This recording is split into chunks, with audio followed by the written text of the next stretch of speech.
Hello guys, nakauwi na tayo ngayon sa bahay natin.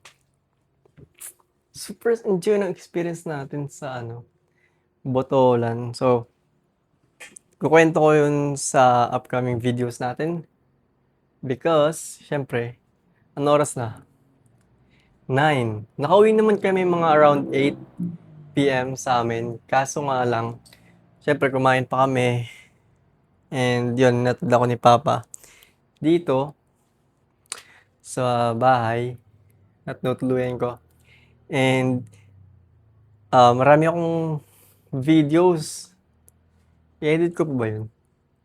Try ko mag-edit Try ko mag-edit. Kumbaga, edit for sa naging experience natin sa Botolan, Zambales, sa Rama International Beach Resort. Sobrang na-enjoy ko yung waves. Sobrang lakas ng alon. As in, sobrang lakas ng alon. Sobra talaga. Nangungudjud kami sa Pampang. So, yan. Yun lang guys. Mag-aayos muna ako ng gamit. And magpapahinga na rin. Pansin ko, tignan mo yun guys, namumula pa rin ako. Alam mo, hindi naman kita sa camera. Pero namumula yung, tignan nyo. Ayan, tignan nyo. Ayun o. Oh, kita ba? Ayun o, kita yate, no? Namumula siya. Nangingitim.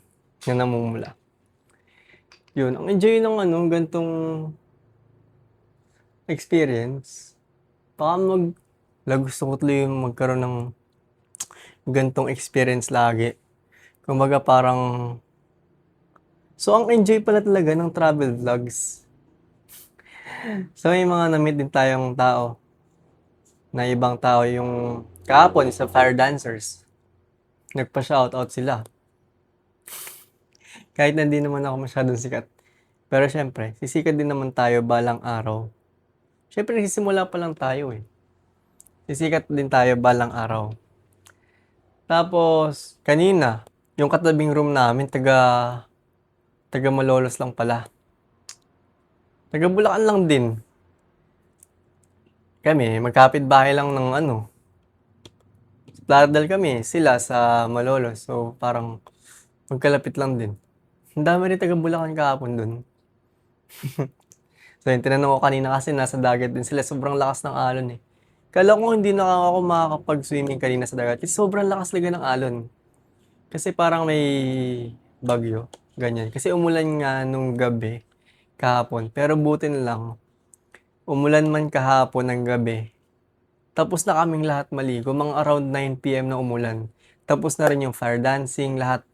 Kumbaga saktong-sakto. As in, pero pinagbigyan talaga kami na ma-enjoy yung buong araw. Kala ko nga uulan na eh. Pero hindi naman pala. Yun. Kaya naman, super enjoy sobra. Super. As in, sobrang nag-enjoy talaga kami. Ako na-enjoy ko personally. Sobrang first time ko kasing makaligo sa dagat. Sobra. Kaya yan. After naman nun, kanina, yung nasa dagat nga ako, di ba? Mag-isa lang ako naliligo eh. So, tinanong ko yung mga katabi ko yun, nalaman ko na taga Bulacan lang din pala sila. Saya sila sa Bulacan. Hindi ko na rin naman na-interview. Pero kahapon, yung mga taga fire dancing, medyo na-interview ko ng slight. Kung ilang years na lang ginagawa yon, ganyan. Gusto masali sila sa mga contest. Ganon. 3 years na daw pala silang nag-fire dance. Galing nga nila eh. Buti hindi napapasa yung mga dila nila.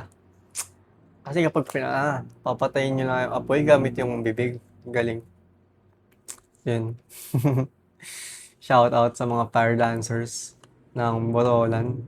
El Fuego guys yung pangalan ng group nila. So yan, kapag gusto nyong mag, makipag-communicate for potential, hindi ko alam. Kung gusto nyo man silang i-book for fire dancing, performance, ganyan. So, kontakan nyo lang sila. El Fuego. Siguro lagay ko lang din dito yung link. Free plug. Free plug. Tapos ano, kanina na naman yung mga taga Malolos, nakatabi lang ng room namin eh. Katabi lang ng room namin. So doon naman pala sila sa Malolos. Ang daming taga Bulacan kahapon doon. Taga Malolos lang pala sila. Tapos, pero din kahapon yung isang habang nagsasayang kami. Doon sila nakatambay sa Kubo eh. Tinanong ko, taga Pasay sila. So mga around 4 hours daw yung biyahe. Parang same lang din yung sa amin. Yung sa amin kasi around 4 hours din. 4, mga 3 to 4 ganun. O, o 3 hours, 3 hours, 3 to 4 hours. Kasi kami mga 3 hours ganyan. 3 to 4 ganun, 3 and a half. Kasi may mga stopover pa. Pero yun, super enjoy talaga ng experience. Sobra. Masaya. Saan kaya ang next? Mag-ipon muna ako ng pera. Kasi wala na akong pera yata. After na, nag-duty free kami. Naka 6K ako. 6, ang astig nga eh. May signs yung mga numbers na nakikita ko. Kasi, yung bill, yung resibo namin, 6,160. 6,161.6. May mga nagpaparamdam na numbers. Hayaan ko kaya sa loto. So, yun lang naman. Guys. So, magliligpit na muna ako. Umitim ba ako talaga? Parang di naman, diba? Di naman, umitim ba ako? Ito. Medyo. Yun o, parang umitim nga ako eh. Oo, ang galing oh. Ang galing. Pero dito ba? Diyan din, kita din. You know. Sobrang enjoy guys. Siguro may enjoy ng mga surfers. Kasi sobrang lakas ng alon kanina eh. Oo, kaso nga lang nakakatakot din. Kasi kanina nga para akong lalamunin. Kasi sobrang lakas. Kasi nanghihigop yung dagat. Nanghihigop yung alon. Parang hihigupin ka pabalik. Pagkatulak ka sa'yo sa pampang, hahatakan ka ulit pabalik. Kaya, ayun. So yun guys, sobrang saya ng experience and makikita nyo yun sa mga darating na araw. Kasi i-upload ko yung videos niyan. I-edit ko hanggat sariwa pa. Hanggat sariwa pa syempre. Tsaka, ano, mag-aayos muna ako. Kasi ang dami rin nating kailangan gawin. Mga tambak na gawain. Sobra. So yun. Also, lilinisin ko rin pala tong ano, papadaanan ko sa freshwater itong aking camera. Kasi hindi ko alam na kailangan palang padaanan siya sa freshwater kapag after. After ng swimming, kasi may corrosive yung ano. So may mga namumuo nga talagang asino. So yan, kanina ko lang laman kasi sinerge ko. So yan, papadaanan muna natin sa tubig.